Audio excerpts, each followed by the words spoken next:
50 నుంచి 60 ఏళ్ల నుంచి ఇక్కడే ఉన్నా. గరీబోళ్ళకి రేవంత్ రెడ్డి అన్యాయం చేస్తున్నాడు. నాకు 5 ఆడపిల్లలు ఉన్నారు. ఇప్పుడు మేము ఎలా బ్రతకాలి? కాంగ్రెస్ వచ్చిన తర్వాత ఏం మంచిగా లేదు. కేసీఆర్ ఉన్నప్పుడే మంచిగా ఉంది. ఇల్లు కట్టిస్తా అది ఇది అని చెప్పాడు. ఇప్పుడు ఉన్న ఇల్లే కూల్చేశాడు. 200 మంది పోలీసులు వచ్చి ఇష్టం వచ్చినట్లు లాగేశారు. ఇంకోసారి రేవంత్ రెడ్డికి ఎవ్వడు ఓటు వేయడు. బేగంపేటలో ఫుట్పాత్ పై ఉన్న షాపులను కూల్చేసిన అధికారులు. 5 మంది దాని మీద బతకాలి. మేము ఎట్లా బతకాలో చెప్పురు మన కావాలని వచ్చి 2 సార్లు వచ్చి జలకిచ్చారు. మన చెట్లు కొట్టేసి అది కొట్టేసి ఇప్పుడు గుల కొట్టేసి కాంగ్రెస్ వచ్చినాక ఏం లేదు. కాంగ్రెస్ వచ్చినాక వేస్ట్. ఆయననే మంచి కూడా కేసీఆర్ మంచి కూడా కేసీఆర్ మంచి కూడా ఏమొస్తుంది ఆయనకి ఎరక సారిగా ఆయనకి ఎరక. ఆయన పేదోళ్ళ నేను పేదోళ్ళ బతుకుని పేదోళ్ళ బతికిచ్చినా పేదోళ్ళని చేస్తా అన్నాడు. ఏం చేసి అది చేస్తా మహిళలని నేను గరీబోళ్ళకి ఇల్లు ఇస్తా ఇల్లు కట్టిస్తా అది కట్టిస్తా అన్నాడు. ఏం కట్టించాడు? ఏం కట్టించాడు సార్? బతుకోకుండా రోడ్డు మీద బతుకైపోయాయి. ఏడిచ్చారు 200 మంది పోలీసు వాళ్ళు వచ్చారు. దాని పెట్టారు 200 మంది.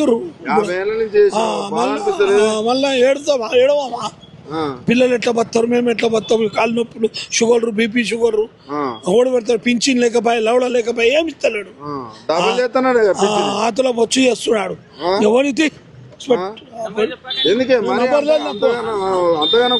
మళ్ళీ ఏం చేస్తాము బతకకుంటే? చెప్పు. ఈ బతుకు లేకుంటే ఎట్లా ఎట్లా బతాం? పిల్లలకి చెప్పు, నువ్వే చెప్పు. మళ్ళా ఇంకా 5 ఏళ్ళు ఉంటాడు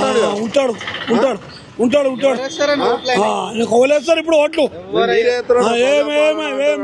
మరి ఎక్కడ బతుకుతావు? ఏం చేస్తాం? మేము బతకాలి రోడ్డు మీద. ఏం చేస్తాం? అంతేనా? రోడ్డు మీద బతుకు. అంతే. రోడ్డు మీద తీసుకొచ్చి లేదు సొంత అది డబుల్ బెడ్రూమ్లు ఇస్తాడు. డబుల్ బెడ్రూమ్ ఇందిరా మిల్లు ఇస్తాడు. అవి లేవు. రేవంత్ రెడ్డి వచ్చినాక ఎట్లుంది పరిపాలన? ఎక్కడ పరిపాలన? ఏం పరిపాలన? ఏం చేసాడు బేట? దండుగా అన్ని దండుగా చచ్చిపోతున్నాం గరీబులు. అంతేనా? గరీబులు చచ్చిపోయేటట్టు ఇబ్బంది ఉంది అయితే. అంతే. ఎవడు వచ్చిండని ఏదో మార్పునా పురుపునా అందరు ఈడే ఉండేది. కేసీఆర్ ఉండేది. అంత కోపం మళ్ళా కోపం రాదా? ఇవి ఆయనకి 5 మంది పిల్లలు. ఎట్లా బతాడు? చూసేటానికి ఇంత ఇబ్బంది. మళ్ళా అన్యాయం చేసాడు. 50-60 డబ్బులు రోడ్డు మీద బతుకుంటుంది అమ్ముకొని. మళ్ళీ కాంగ్రెస్ వాళ్ళు ఓట్లకు వస్తే ఏం చెప్తారు? జిహెచ్ఎంసీ ఓట్లు అవి అవుతాయిగా. జాడకట్టలు తీసుకొని చంపుతాం. జాడకట్టలు తీసుకొని చంపుతాం ఇక.